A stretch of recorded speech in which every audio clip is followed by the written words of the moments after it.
Guys, DAV notes class 7 YouTube channel में आपका बहुत बहुत स्वागत है। आज की इस वीडियो में हम क्लास 7 डीएवी के सोशल साइंस सब्जेक्ट का चैप्टर नंबर 13 दिल्ली सल्तनत का थर्ड पार्ट स्टार्ट करने वाले हैं। इस पार्ट में हम तुगलक डायनेस्टी के बारे में पढ़ेंगे। पिछले पार्ट में यानी कि फर्स्ट एंड सेकेंड पार्ट में हमने स्लेव डायनेस्टी तथा खलजीज के बारे में पढ़ा था। अगर आपने उन पार्ट्स को नहीं देखा है तो प्लीज़ उन्हें चेकआउट ज़रूर कर लीजिएगा। Link is given in description. अगर आप डीएवी स्कूल्स की क्लास 7 में पढ़ते हैं तो आप हमारे यूट्यूब चैनल यानी कि DAV notes class 7 YouTube channel को सब्सक्राइब कर लीजिएगा, क्योंकि यहाँ पे आपको देखने को मिलेंगे डीएवी स्कूल्स क्लास 7 से रिलेटेड वीडियोस तथा शॉर्ट्स जो आपके लिए बहुत ही हेल्पफुल साबित हो सकते हैं। सो चलिए अब बिना टाइम वेस्ट करे आज का वीडियो शुरू करते हैं।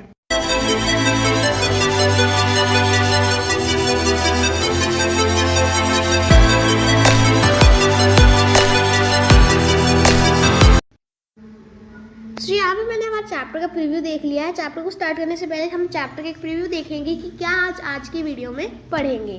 Chapter number 13 that is Delhi Sultanat. In this chapter you will learn about, सबसे पहले हमने स्लेव डायनेस्टी के बारे में पढ़ा था पार्ट 1 में।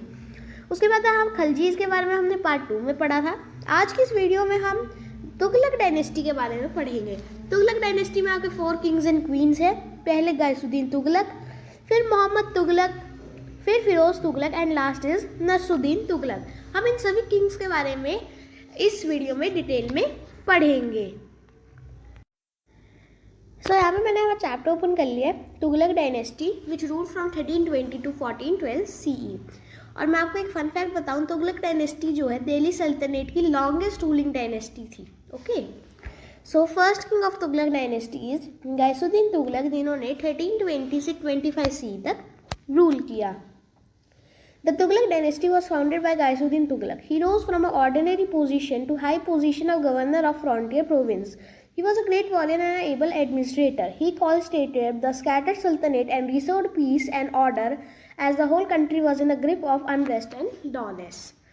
So जो तुगलक डायनेस्टी थी वो गायसुद्दीन तुगलक द्वारा फाउंड की गई थी। वह एक ऑर्डिनरी पोजीशन से उनका प्रमोशन हुआ to the position of governor of frontier province.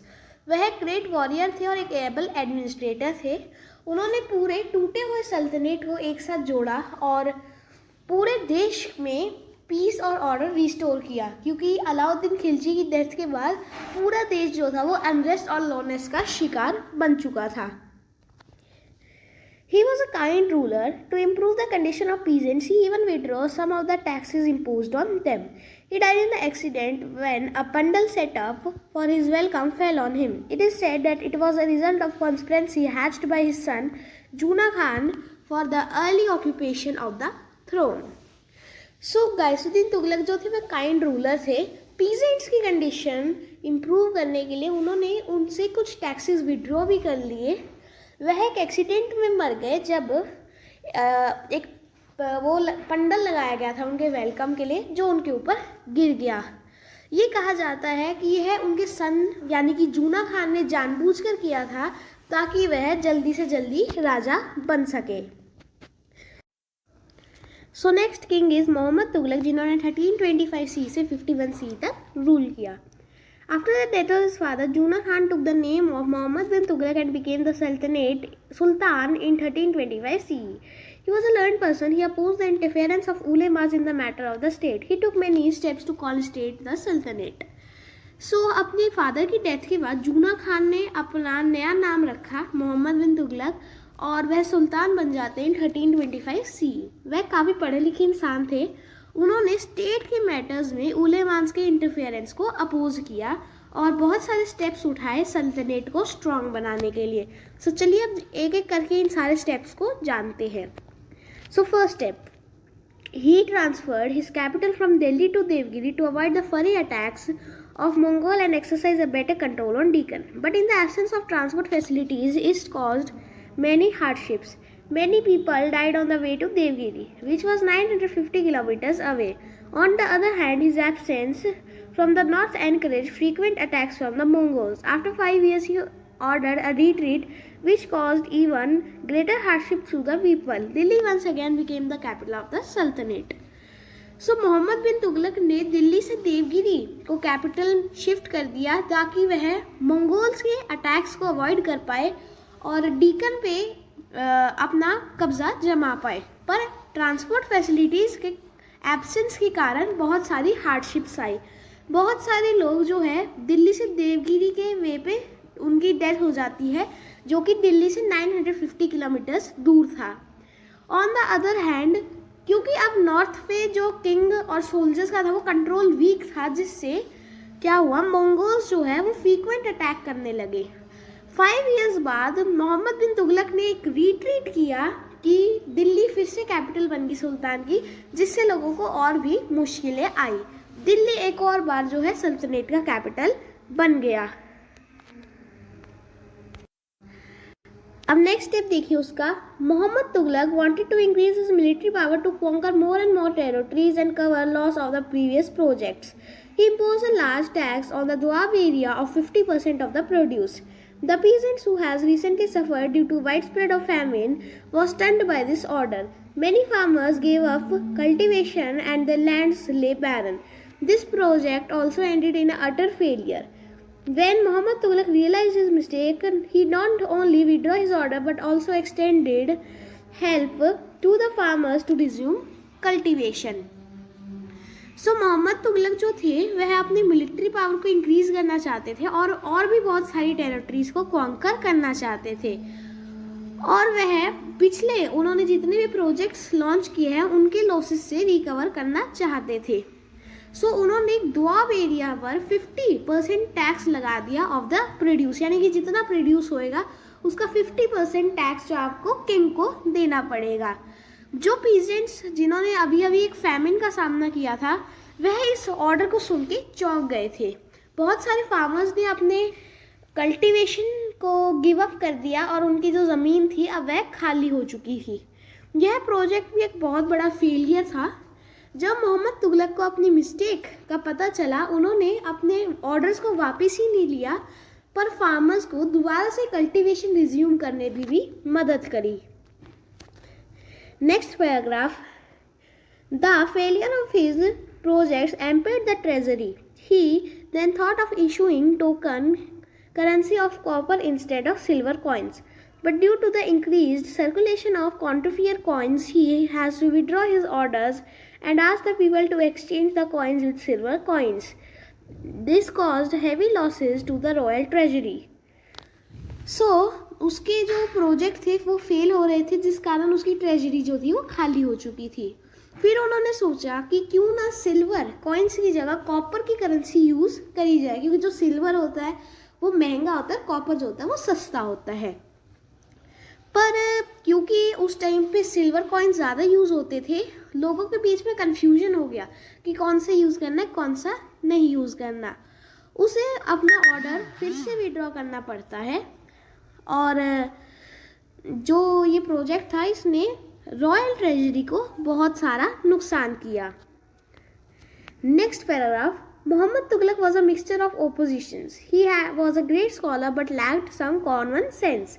He was a harsh as well as liberal. During his last days, he has to face many rebels in the different parts of the Sultanate. सो मोहम्मद तुगलक जो थे वह एक अजीब type के आदमी थे। वह great scholar थे पर उनमें कॉमन सेंस नहीं था। वह स्ट्रिक्ट भी थे पर इतने ही सॉफ्ट भी थे। उनके लास्ट दिनों में उन्हें बहुत सारे रिबेलियंस का सामना करना पड़ा in the different parts of the sultanate. So next king है आपके फिरोज तुगलक, जिन्होंने 1351 से 88 सी तक रूल किया। Mohammad Tughlaq had no sun.